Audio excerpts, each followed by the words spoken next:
I'm Kira and you're watching Kira's Kitchen.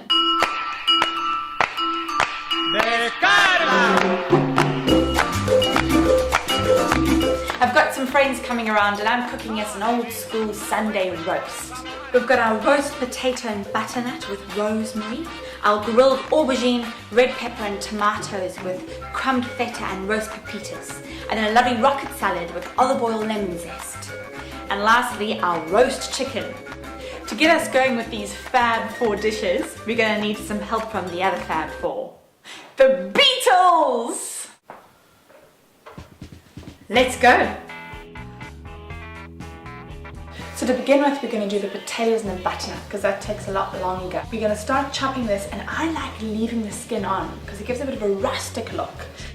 I've got to mention my gran because this meal is an ode to her. She still to this day believes that she was the inventor of the roast potato. Whew, okay, let's dig into this butternut. It's quite a big one.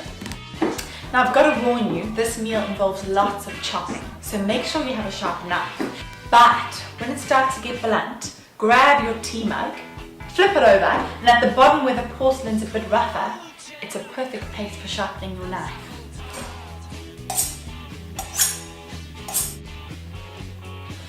Alrighty, Jack. So we'll just parboil the potatoes for a few moments and then pour it into the baking tray. Whew, lots of steam.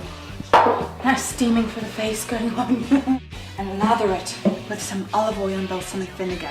Not to mention one of my favorite ingredients, garlic. Then we'll just sprinkle some rosemary on. And now this I got from my neighbour's plentiful rosemary bush next door. We'll grill the potatoes at 180 degrees for about half an hour. Bye-bye potatoes. On to the second dish. First up, we've got our red pepper, which we'll just roughly chop up. Cut a little bit like that. Then we have our aubergine, which we'll cut into thin slices. And with our cherry tomatoes, we'll just cut these in half. Olive oil and balsamic vinegar. So we'll just do a little drizzle, just kind of glide it on there. Love balsamic. Balsamic vinegar and tomatoes go beautifully. And then the rosemary. If you haven't got rosemary, if you've got basil, use basil. As my gran always says, hands are the best mixer. Every year we make her infamous Christmas cake. And there's always so much mixture because she's a big fan of feeding the 5,000. So we have to get her huge mixing bowl out. And then goes all the dried fruit and the nuts and the spices. And one of my favorite things is to get in there with your hands because the smell of the brandy and treacle sugar, it's just my best. Ta-da! While the potatoes are keeping hot in the oven, they're looking awesome. We'll grill our tomato and aubergine. Phew! It's been a hard day's night, and I've been working like a dog. It's been a hard day. And the third of our Fab 4 is our salad. Simple salad. Rocket going on this lovely plate. Drizzle of olive oil here. We're going to put a zest of lemon and some orange. And then, once again, a chili.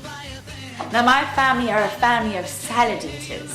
So much so that my parents would often give my brother and I a big bowl of fruit salad for dinner. And there's only so much apple and banana a person can take. So when my gran would come around and make us her Sunday roast, it was like Christmas had come early. You know what? I've spoken so much about her. I've got to show you a photo of her. Here she is, with my grandfather, walking down the streets of Durban in South Africa. Quite a handsome couple, I must say. My old gran. This one's for you. We'll just sprinkle the roast pepitas over this. Feta cheese crumbled on there. And the fourth of our Fab 4 is our Ringo star of the show, the roast chicken, which we got from the butcher down the road. Now, getting a roast chicken just saves us all a lot of time. It's organic, it's free range, it's delicious. Sunday roast is complete. Grab a glass of wine, turn up the music, and let's eat in Kira's Kitchen.